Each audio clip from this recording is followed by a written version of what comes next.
कौन सा चंदन है जिस चंदन को लगाने से मेरा कृष्ण, मेरा राम, मेरा नारायण जीते जी एक बार तुम्हें दर्शन देता है?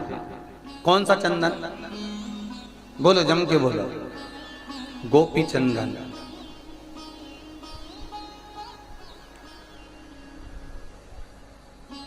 कौन सा चंदन है जिसको लगाने से भगवान नारायण जीते जी एक बार दर्शन देते? वो है हरि चंदन। कौन सा चंदन है? जम के बोलो जरा। हरि चंदन। हरि चंदन कैसे बनाया जाता है?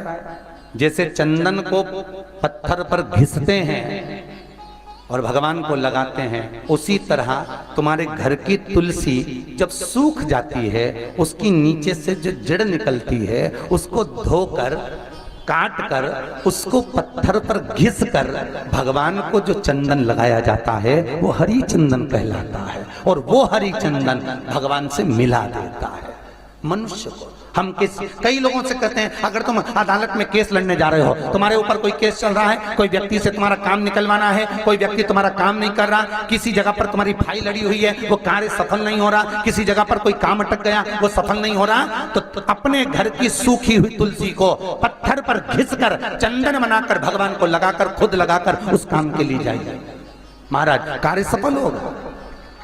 कितना सुंदर लिखा है गर्ग संहिता में, स्कंद पुराण में, कि आप कोई बड़े एग्जाम में बैठ रहे हो, पास नहीं हो रहा है, सीए की परीक्षा दे रहे हो, कोई बड़ी परीक्षा दे रहे हो, नहीं हो रहा है, तो तुलसी की एक पतली सी लकड़ी लो, उस लकड़ी सूखी हुई तुलसा की लकड़ी, सूखी तुलसा की लकड़ी लो, उसको घी में भिगो के एक दिए के अंदर रख दो, उसमें घी भर दो और उस लकड़ी में आग लगा दो, जैसे दिया लगाते हो, उसका दीप जलाकर भगवान के सामने दिया लगाकर, उस लकड़ी का दिया लगाकर फिर काम के लिए परीक्षा में जाकर बैठो, कभी फेल नहीं हो सकते, और उत्तीर्ण ही हो, कभी फेल नहीं हो सकते।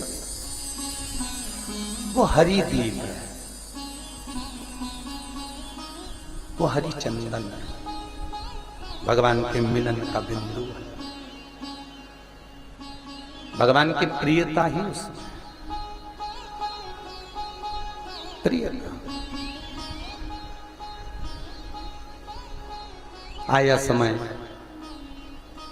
शंकर विश्वास है, पार्वती श्रद्धा है, और विश्वास और श्रद्धा का जो मिलन है वही भगवान की चर्चा है, वही भगवत चर्चा।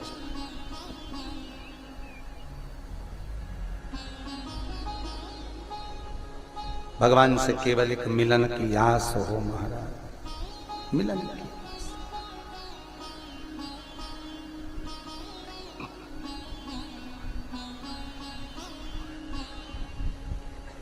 और जब परमात्मा से मिलन की आस बढ़ जाए,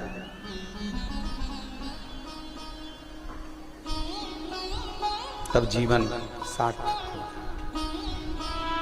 कौन सा चंदन है जिससे भगवान मिलता है? जम के बोलो, हरि चंदन। पार लगाने वाला, सुख का अनुभव कराने वाला।